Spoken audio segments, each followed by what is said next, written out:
again to Real Shame, a show where we two fellers talk about our list of movie blind spots or our list of shame, whatever you decide to call it. Doesn't matter to us. My name's Andy. And I'm Adam. And this week we're doing a couple of movies that are from my list of shame. I have not seen either one of these movies, or had not seen either one of these movies, but now I have.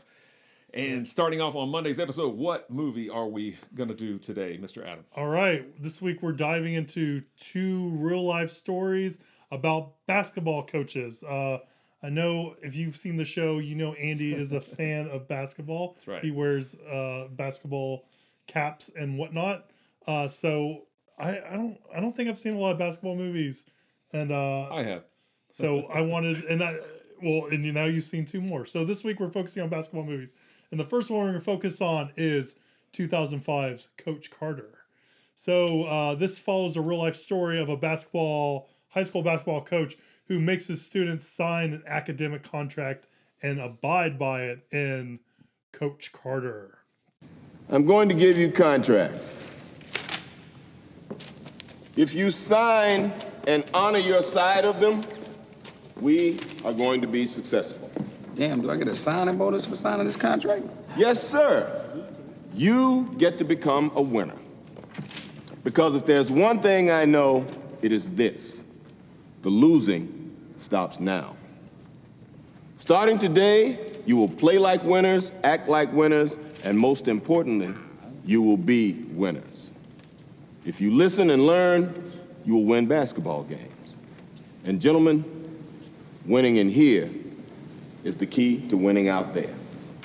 Coach Carter is directed by Thomas Carter, no relation, and it's written by Mark Swain and John Gantz, I think is how he's pronounced his last name. Thomas Carter has directed prior to this movie Save the Last Dance. I don't know if you've seen that, but I have. And John Gaines, you would know him from writing, actually. Real Steel, which I really like. I think it's a great movie. No one's heard about it. Have you seen that? That's the Hugh Jackman, Rock'em Sock'em Robots. Yep, it's from Richard Matheson's story. Is it? It is. Yep, it is, because it was a Twilight Zone episode a long time ago, yeah. And also he wrote a movie that we reviewed not too long ago on this show, Flight. Oh, okay. So that would be John Gantz. And I didn't find anything by Mark Swain that was particular to anything that we've seen or talked about recently. Coach Carter stars Samuel L. Jackson as Coach Ken Carter. In fact, Ken Carter was the one who asked Samuel L. Jackson to play him, or asked for Samuel L. Jackson to play him. It has Rob Brown as Kenyon Stone. We've seen Rob Brown in Finding Forrester, and he was in The Express. The Express, yes. Yep, he's great. He played basketball in Finding Forrester, and he played football in The Express. Now he's playing basketball again. We have Robert Richard as Damon Carter. We have the film debut of Magic Mike himself, Channing Tatum. Is that right? I didn't realize it was his film debut. Yep. Okay. We have Ashanti in this movie, although I don't think we have any songs by Ashanti in the soundtrack. And we have Pay attention. Octavia Spencer as Mrs. Battle. Those are some of the names and faces you might find familiar in this movie. I want to point out two other people that are in the movie. Yeah, go ahead. Rick Gonzalez, because he's in a lot of stuff, and Texas Battle is in this movie. I don't know who Texas Battle is. I recognize him because he is the guy who has one of the best deaths in the Final Destination movie. I just win, baby! Oh, okay, He's that guy. Okay. He's in this movie. I should have caught that. And his name apparently really is Texas Battle. I find it interesting that Octavia Spencer plays a character named Mrs. Battle, because he's not the younger Battle in the movie. But his name, he plays a different character. His name on IMDb is, Texas Battle. So, but yeah, he's the I just win, baby. Yeah, that's my favorite. Love that's that. My favorite death. So I pulled the two movies from this week from a list of great film coaches. So I'm going to ask you if you, at the end of each of these, if you think they were great film coaches. Okay. Or you think they're great coaches. Yeah. But that's where I kind of settled on these movies. Coach Carter, we haven't reviewed a basketball movie, I think, for the show, unless you include Finding Forrester. Yeah, but it doesn't really work. Not really a basketball movie to me. So what'd you know about Coach Carter before going into it? What'd you think about Coach Carter, and do you think Coach Carter is a great coach? All right.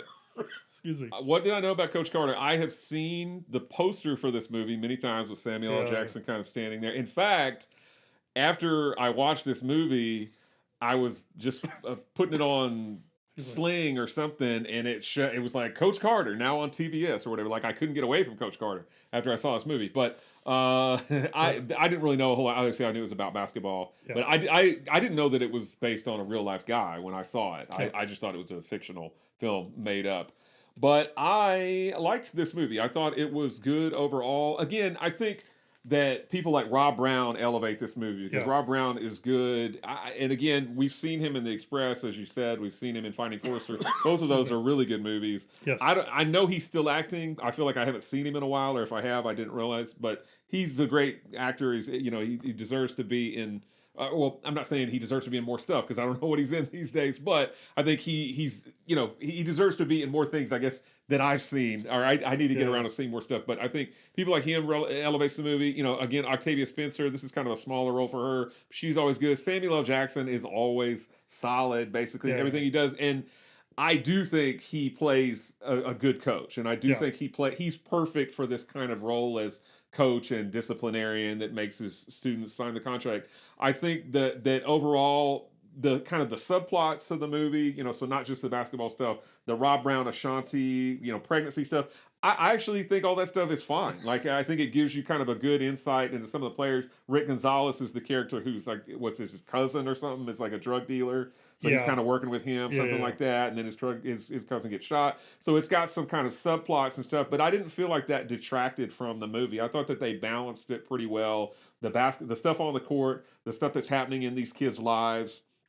It was a good kind of drama to me. And the fact that the coach was like, no, we're going to shut the gym down until you guys get good grades. And everybody was like pissed off about that, because they're forfeiting games and stuff like that. Feels eerily familiar to exactly. these trying times. We want people to get out there no matter what. But I liked it. I thought it was really, really solid overall. And again, I think, somebody other than Samuel L. Jackson, maybe it's not as good of a movie, but he's just so solid. Because I can see him as a coach. I can see him as being this no-nonsense kind of guy that's like, you're going to sign these contracts, you're going to do this. If you don't do it, you're not going to play. Or we're going to forfeit these games, or we're going to do whatever. We're not going to have a team, that kind of thing. But I thought it was good overall. I didn't have... the only thing I wrote down, and I don't even remember what scene specifically, I wrote down it's a bit corny at times, but I don't remember specifically what I thought was corny. But other than that, I liked it. I think it's very solid. It's good, solid sports drama. There you go. Good stuff. What about you? I'm kind of with you. I think the movie is a little schmaltzy, a little bit. I put it it's a Hallmark movie a little bit, but it's kind of in the vein of like Only the Strong and Dangerous Games? What was the Dangerous Minds? Dangerous Minds kind of thing, where you have like a teacher coming in to kind of stand and deliver. Yeah, stand and deliver. Help turn these kids' lives around, all that kind of stuff. But I do like that it's not a like white protagonist going in and helping a bunch of minority students. I like that Samuel Jackson's Carter's character is from the school, is from the neighborhood, and all that kind of stuff. Like I think that kind of feels and was a star player for their school at one point. Yeah, that feels more true to me than those other kind of movies. But I do think it kind of gets a little bit over. It does get a little bit Hallmarky and a little bit too like trying to be too uplifting and stuff like that, which I mean it's not necessarily a bad thing. It's just not what I was kind of looking for. The Hallmarky stuff for me would be in the movie we're going to talk about on Wednesday. No, 100%. I agree with you. But that one's like a 10. This one's like maybe like a 6. Okay. But you know what I mean? Yeah. So, but I do think it's good. And I think, like you said, everything you said, Rob Brown is just great. He's just solid.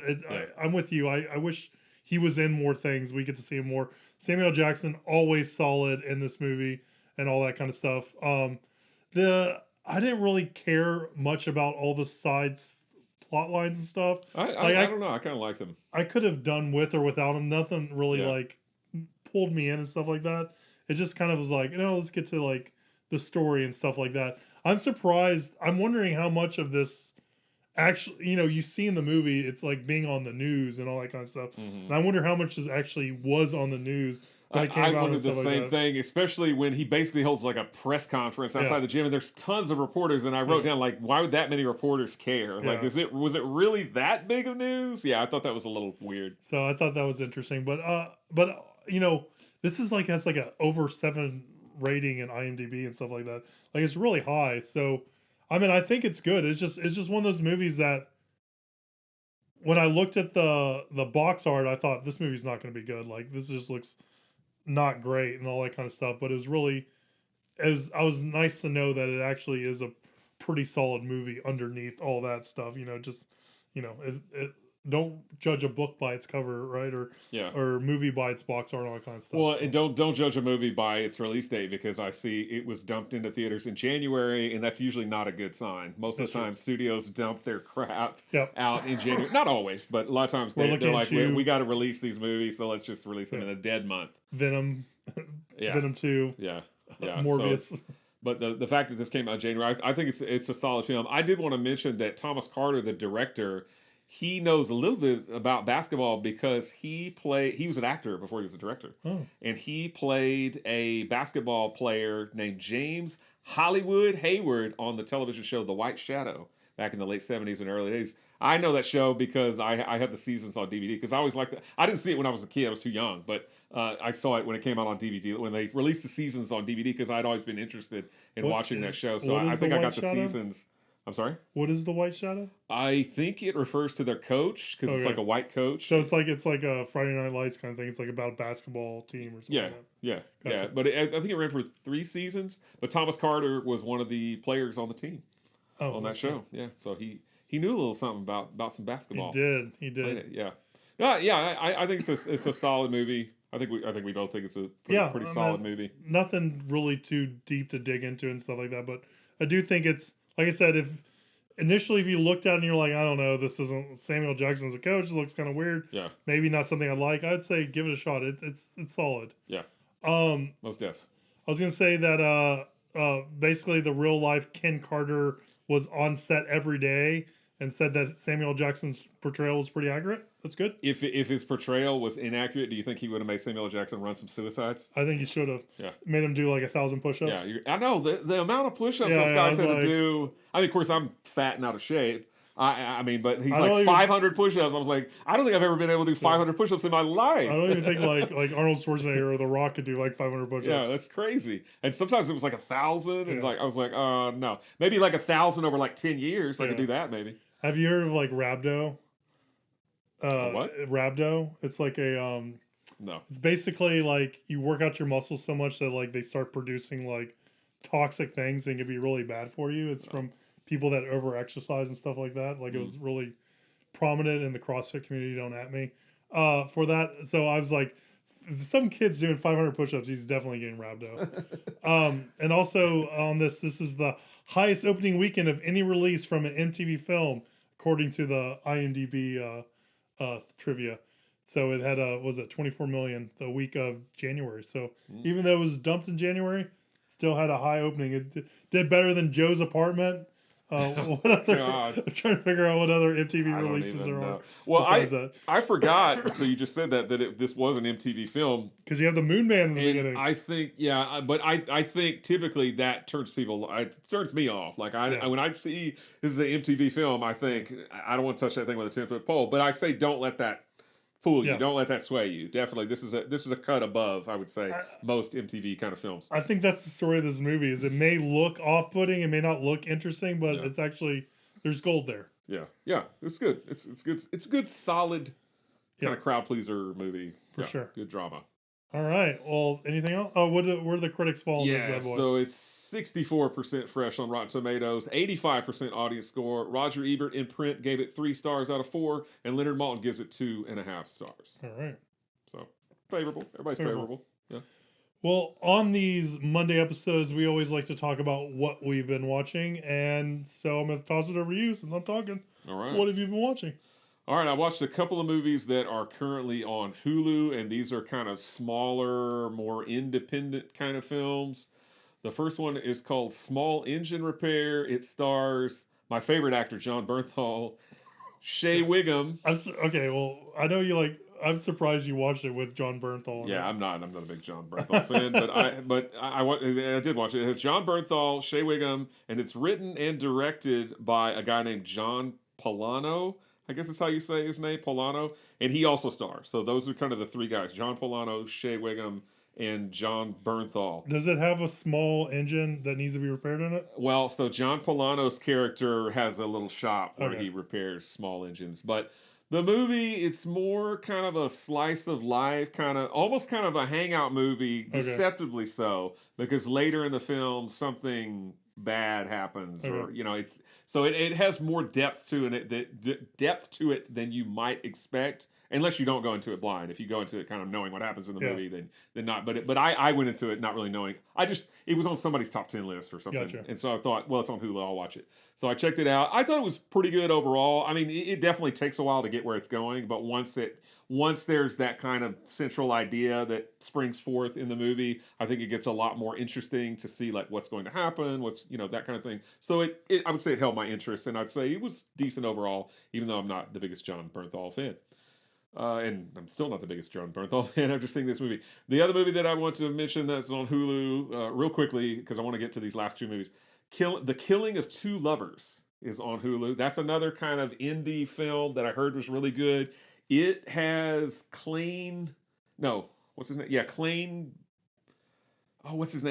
something. He was in the Lethal Weapon show, and he got fired because he acted so badly. Not acting as in acting, like he was a terror behind the scenes. He acted out. I forget his name. It's Klain something. Klain something. Sorry, I don't want to look it up. I'm lazy. But he stars in this film, and I think once he got fired from Lethal Weapon, it was kind of like we don't want to work with this guy. But he found another guy that wrote and directed the film. It's a very intimate kind of family drama kind of thing. I thought it's slow moving, but I think it's worth watching if you sit with it. I mean, if you stick with it, that is not sit with it. If you stick with it, I think it's worth watching, and it is pretty powerful, I would say, overall. And it's a good kind of indie film. I think it was written, directed, probably edited by this one guy. I don't know his name. It's not Klain, whatever his name. Clay Crawford, I think is his name, the actor. But anyway, I thought they were both, kind of smaller indie dramas, but they're both, decent. And then the last two movies that I want to mention, I watched them when I was on a trip. So I watched them on planes, going to and from my destination. The first one is a Takashi Miike film called Blade of the Immortal. Have you heard of that? I have heard of it. I don't know anything about it, but I've heard of it. Yeah, so it's based on a manga. Yeah. And it's basically about a samurai guy who can't die. I hear it's awesome. It's a lot of fun. It's basically just what I said. I mean, there's a samurai guy that I won't tell you how, but he basically gains immortality, and he has to fight a bunch of people, and he fights a bunch of people with his sword, and they're all kind of different. So it's pretty cool. Yeah, I liked it overall. The final movie I want to mention, and I'll kick it over to you, is a movie that recently got nominated for a bunch of Academy Awards, including Best Picture. It's on Netflix, and it's called The Power of the Dog. I didn't know anything about this movie going into it, but you know me, I don't like to know anything about movies, or as little as possible. I like to go into it as blind as possible. But I thought this movie was good overall. It's directed by Jane Campion. It's taken from a book that came out, I think, in the late 60s, I believe. But it's directed by Jane Campion. Takes place in America, but it's filmed in New Zealand, which is where Jane Campion is from. And I have not seen The Piano. That is on my list. That's obviously a highly acclaimed film that she has done. And I don't know how many Jane Campion movies I've seen, if any. So this may have been my first Jane Campion film, but I liked it overall. Again, I didn't know what was going to happen in the story. I was surprised by the events in the story. I thought it's pretty good overall. I will say I am a bit surprised at all the nominations that it's gotten. Not because it's a bad movie, but because some of the acting nominations, those people didn't really stand out to me. So I'm curious as to why there wasn't somebody else nominated. But we have Benedict Cumberbatch. We have the guy who's married or dating Kirsten Dunst. Jesse Plemons is nominated. Kirsten Dunst is nominated. Cody Smith-McPhee is nominated. I feel like everybody that's in this movie got nominated. Yeah. And I will say, I don't think people are bad, although I have never liked Benedict Cumberbatch's American accent. I think we've established that. I don't think anybody's bad, but I don't think Jesse Plemons is any better in this movie than he is in anything else. And in fact, I feel like he's not in the movie that much, but he's the best supporting actor. So I don't know. Like the Benedict Cumberbatch nomination I could see, the Cody Smith-McPhee nomination I could see, the Kirsten Dunst and the Jesse Plemons I don't necessarily agree with. Not that they're bad, I just they weren't Okay. Netflix throwing their money around trying to get Maybe. more accolades. Maybe. So what about you? What have you been watching since I took up so much time? Well, you've talked about a movie that's on Netflix that I want to see. I've been watching 2 series that are on Netflix. The first one is I watched both seasons of The Witcher. I don't know if you can tell, but I'm kind of getting over some seasonal congestion and stuff like that. So I took a weekend and watched a bunch of TV. So I watched the first 2 seasons of The Witcher. I tried to watch The Witcher the first season when it came out and got about halfway through it and just kind of gave up on it. And I probably shouldn't have done that. So I actually gave it its due diligence and watched the first season all the way through again, liked it, and watched the second season all the way through. That's the Henry Cavill based off a series of novels that turned into video games and all that kind of stuff. A lot of lore behind The Witcher, and I like it. I think the first season, and I don't know if I'm alone in this opinion, they jump around timelines a lot because The Witcher and some of his other characters live longer than human lifespans. Mm-hmm. So they can like jump around different eras and stuff like that. And I really feel like it kind of takes away from the show in the first season, jumping from these timelines, jumping around in his lifespan and stuff like that. Is that why you stopped watching it the first time? Yeah, it was just kind of like, it was, I don't want to say it was confusing. It just felt like, it felt just not, I don't want to say organized. It just felt like unnecessary. Yeah. It just felt like it was just like a mess. Like it wasn't like tight or anything like that, right? But the season 2 is very straightforward. It's actually a very compressed time that takes place in, because that takes place like during a season where the first like a seasonal season, like I think it takes place during like winter, and the first season of The Witcher takes place probably over like 2 lifetimes, maybe 3 lifetimes or something like that. So it's like it's very drastic. I want something in the middle for the next one, but I like it. I'm gonna continue watching it, and I look forward to it. The end of the first season and the second season really won me over with The Witcher. So I'm gonna continue watching that. I've not seen it. Yeah, and you're probably not going to. I might one day. One day When the series is completely over. There you go. The other thing I watched was the new season of a show that was on Netflix, and that's Cheer. The first season of Cheer was really good, and it focused on cheerleaders from 2 small Texas colleges that are like nationally ranked and fighting for first place in their division and all that kind of stuff. And the first season of Cheer was a sensation. It was just like it caught the world by storm and all that kind of stuff. And there's been fallout from that first season of Cheer.